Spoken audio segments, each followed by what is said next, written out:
Baik, terima kasih atas kesempatan yang telah diberikan. Saya sebagai pemateri pertama, Kamila Salma akan memaparkan materi pengertian audit internal. Sebelum mengetahui materi lebih lanjut, ada baiknya kita mengetahui apa sih audit internal itu.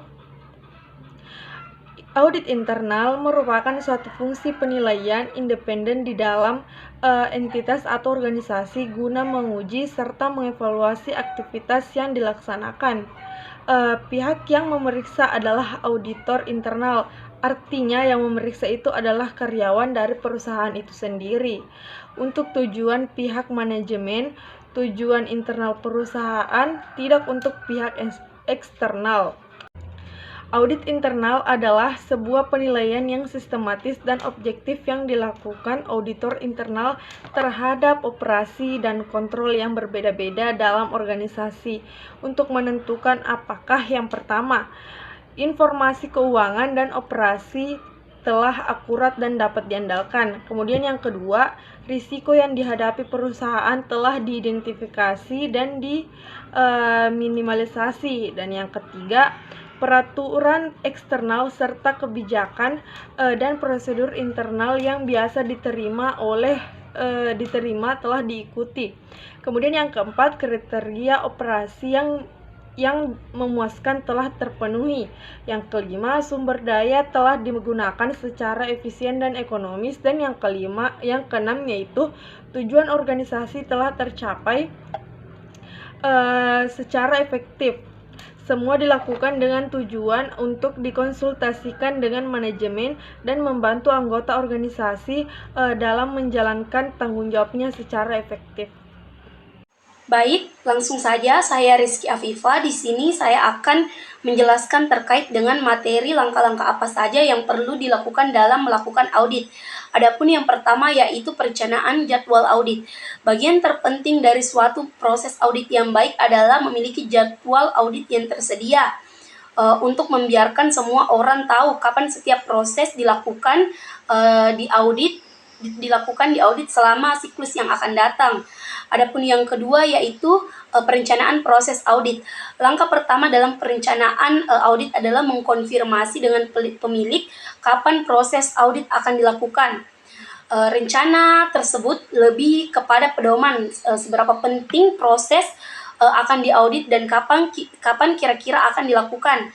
Tetapi dengan mengkonfirmasi kemungkinan auditor akan memiliki proses untuk berkolaborasi dalam menentukan waktu terbaik dan secara bersama-sama menuju proses yang ada. Selanjutnya, yang ketiga yaitu melakukan audit. Audit dimulai dengan pertemuan auditor dan pemilik proses untuk memastikan bahwa rencana audit selesai dan siap. Maka ada banyak jalan bagi auditor untuk mengumpulkan informasi selama audit, seperti meninjau catatan, berbicara dengan karyawan, menganalisis data dari proses kunci, atau bahkan mengamati proses secara langsung. Dan fokus dari kegiatan ini adalah untuk mengumpulkan bukti bahwa proses audit tersebut berfungsi seperti yang direncanakan dan efektif dalam menghasilkan output yang dibutuhkan. Baik, selanjutnya adapun langkah yang keempat yaitu pelaporan audit. Pertemuan penutupan dengan pemilik proses adalah suatu keharusan untuk memastikan bahwa aliran informasi audit tidak tertunda.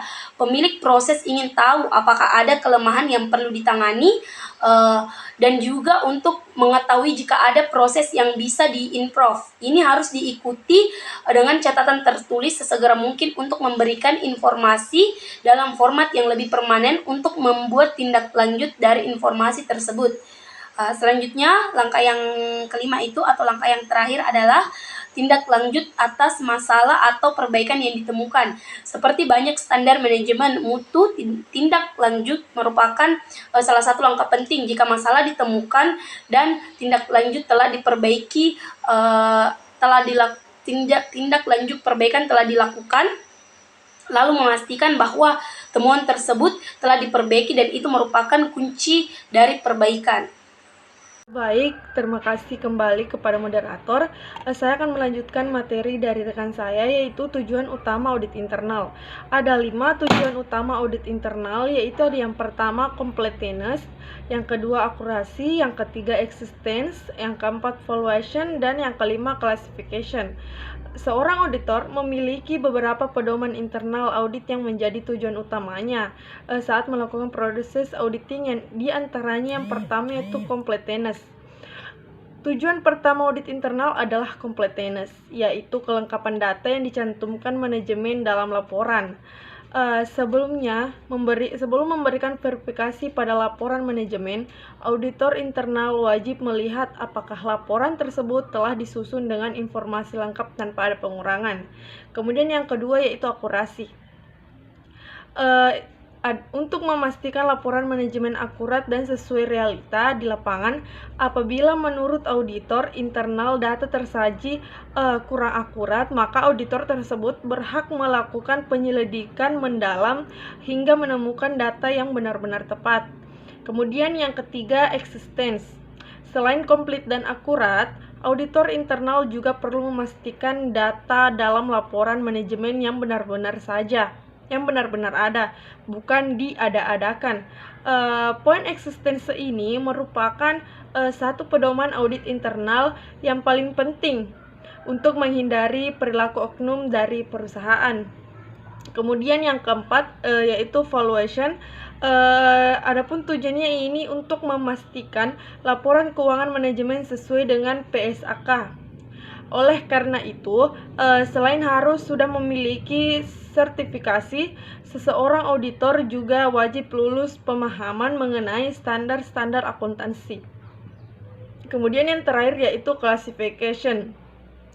Tujuan terakhir ini dilaksanakan oleh internal audit adalah gunanya untuk memastikan akun-akun dalam laporan keuangan tersusun dengan benar dan sesuai dengan tempatnya, tidak tercampur dan tidak tertukar dengan akun lainnya. Itulah tadi materi yang sempat saya sampaikan. Saya kembalikan kepada moderator. Kesempatannya moderator, jadi langsung saja saya akan membahas tentang tips audit internal lebih baik, lebih efektif. Jadi agar internal audit benar-benar memiliki kekuatan, ada beberapa hal yang penting yang harus diperhatikan sebagaimana diuraikan berikut ini. Yang pertama itu perbarui selalu daftar periksa audit atau audit checklist. Jadi daftar periksa dibuat sebagaimana tuntutan dalam melakukan audit, sehingga tidak ada bagian-bagian penting yang harus diaudit terlewatkan. Jadi, adapun daftar periksa dibuat berdasarkan klausul-klausul dalam ISO 9001 dan dokumen-dokumen terkait seperti laporan keuangan dan laporan-laporan berbeda dan laporan-laporan lainnya. Berbeda dengan klausul ISO 9001, dokumen-dokumen terkait di atas seiring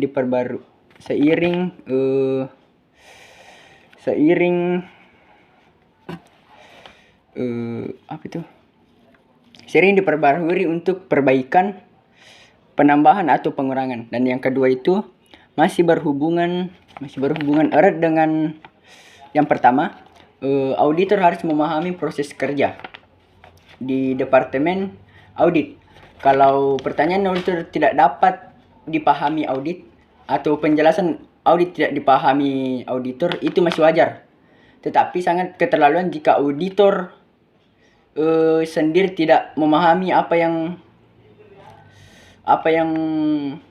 ditanyakan. Yang ditanyakannya begitu. Jadi yang ketiga, audit internal harus lebih keras daripada audit surveillance. Jadi bila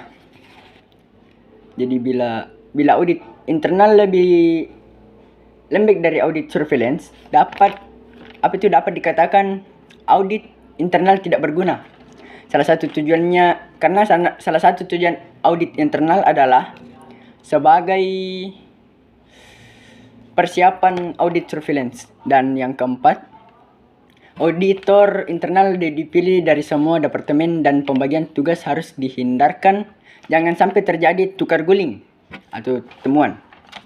agar implementasi ISO 9001 berjalan dengan baik, auditor internal harus dipilih dari semua departemen yang ada dalam sebuah organisasi. Dengan demikian rasa, memiliki semua departemen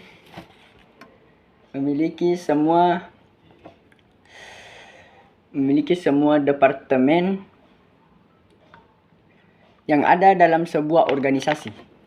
Dengan demikian rasa memiliki semua departemen akan muncul. Dan selanjutnya kelima, memberikan insentif khusus untuk auditor. Insentif selalu menjadi bentuk penghargaan yang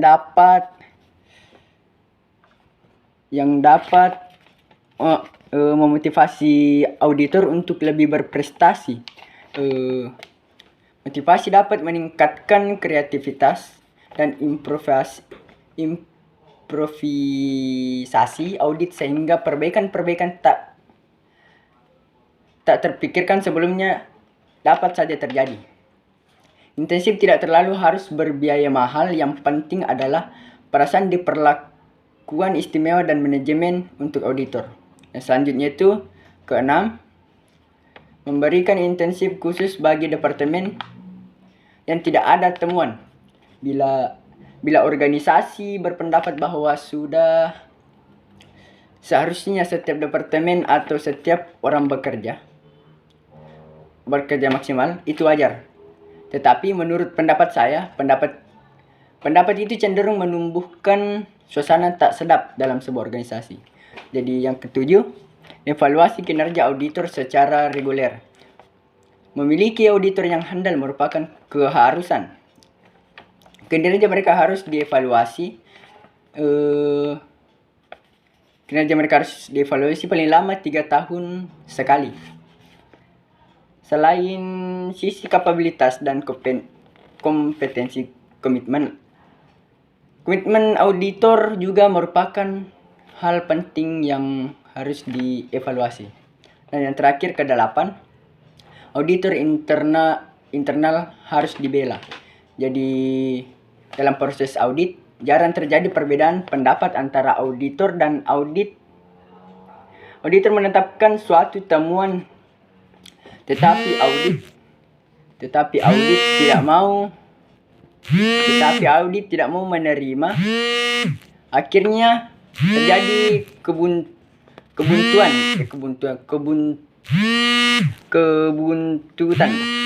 dan audit tidak mau menandatangani NCR. Jadi permasalahan ini harus diselesaikan auditor kepala. Jadi sekian dari saya.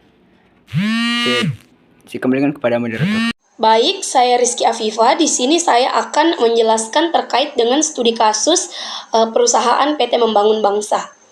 Jadi, PT Membangun Bangsa adalah sebuah perusahaan kontraktor. Mereka mendapat proyek untuk melakukan pembangunan jalan raya baru di Surabaya.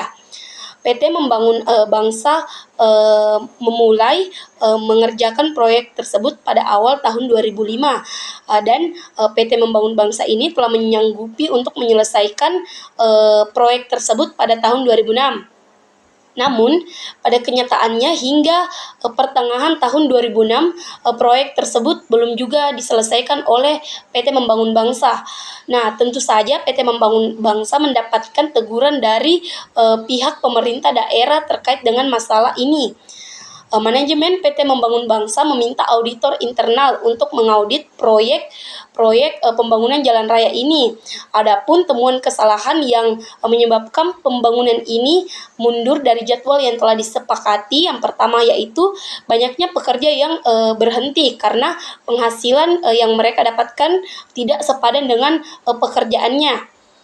Yang kedua yaitu banyaknya pekerja yang terlambat memulai pekerjaan, atau bisa dikatakan dengan para pekerjanya suka menunda-nunda pekerjaannya. Yang ketiga yaitu adanya gaji yang tertunda karena adanya pengendapan dana di bagian keuangan PT Membangun Bangsa.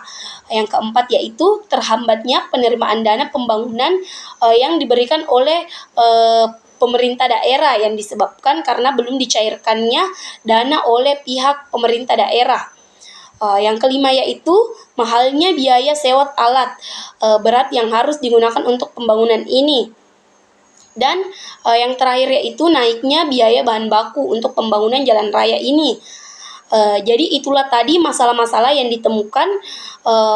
Adapun pengendalian yang dapat dilakukan oleh pihak manajemen PT Membangun Bangsa agar pembangunan ini dapat diselesaikan dengan cepat, yaitu yang pertama, PT Membangun Bangsa harus melakukan penyesuaian gaji kepada para pekerjanya, atau tidak menunda-nunda memberikan gaji dan memberikan gaji sesuai dengan apa yang telah dikerjakan oleh para pekerjanya.